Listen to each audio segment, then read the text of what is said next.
earlier roles was working in the consumer packaged goods industry and natural food. And I enjoyed it, but of course, being in the Bay Area, I was really curious about working in tech. I was like, what's up with tech? How can I get in that?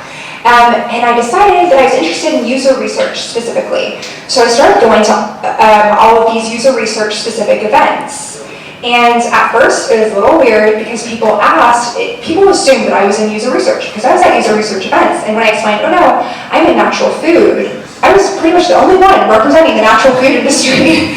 But people were curious. They're like, oh, you're in that industry? Interesting. They wanted to learn from me, and I certainly wanted to learn from them. And within 3 months of consistently going to these meetups and getting to know people in these spaces, I ended up being offered a role in user research. So it just goes to show it's okay to stand out, especially when there's genuine interest and desire to learn behind it.